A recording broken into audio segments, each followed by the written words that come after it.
Dog and Toad opened almost 20 years ago as a small brick and mortar store on a corner in Providence, and we sold home goods and accessories.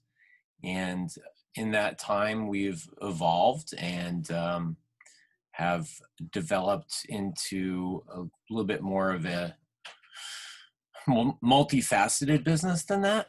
We currently have a wholesale company that sells greeting cards and accessories to other stores around the country. We design and print a lot of our own products. And we have now 2 locations and bustling e-commerce. So we had to shut down in March. It was actually elective. We closed our doors before the official state shutdown. We just have small locations, and I felt that there was serious health risk with having the general public continuing to come into our store at that time. Our flagship location is like 600 square feet, so we're pretty intimate here. We closed and pivoted to being an internet-only store and never reopened. In that time, we've changed what we do greatly. We focused more on original creative content for our products and creating our own products. We've also been focusing more on partnering with nonprofits and using our resources and this time to raise funds for local entities that serve demographics that are more in need, especially in this time of COVID. What do you see when you think of the storefront in the future? Do you think you'll ever reopen? And will you still continue to do shipping and the e-commerce side? I think our reopening plan is going to be somewhat organic. I think that as with a lot of businesses, the changes that we've undergone will have some permanence. I think that we don't really know what the future holds for us. The approach I'm taking is to take no approach right now and to just try and be nimble and flexible and innovative and take each day that as it comes. Because if I've learned anything, it's that things change on a daily basis, and there's really no making a concrete plan when you have no idea what the playing field will look like. Now, although there's no concrete plan and so many things can change in a year, is there anything that your company is looking to execute on within the next 12 to 18 months? Yeah, we're looking to expand upon our capabilities of creating our own products.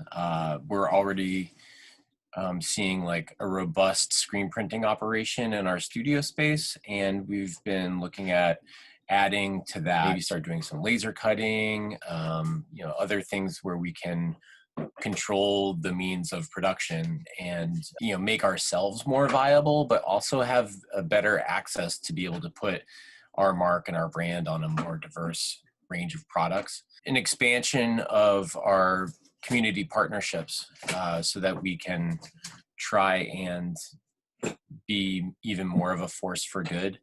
So I'm really proud of some of these partnerships. We've raised money for the COVID-19 response fund that has been managed by the Rhode Island Foundation and the United Way.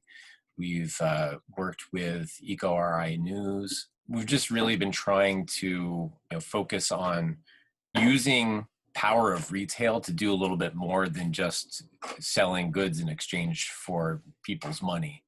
I've got a project right now that's going to be benefiting the Amos House in Providence, which serves populations living in poverty and populations that are facing housing challenges.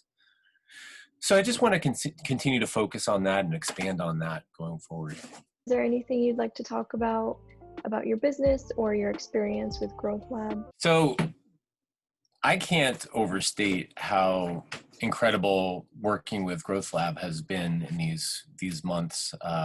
It's been certainly an uncertain time, and being able to make decisions and chart new courses as we've gone has been important. But I think that it's easy for any business owner to get caught inside their own silo or echo chamber, and to have fresh sets of eyes on what it is that you do, to act as sounding boards or catalysts for new ideas is critical anytime, but especially when things are so uncertain.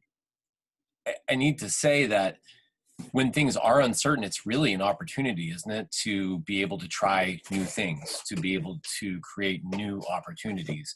And the more that you can solicit input in doing that, the better position you are to be successful. And Growth Lab has provided that for me, and I've already been able to see how successful our partnership has been thus far.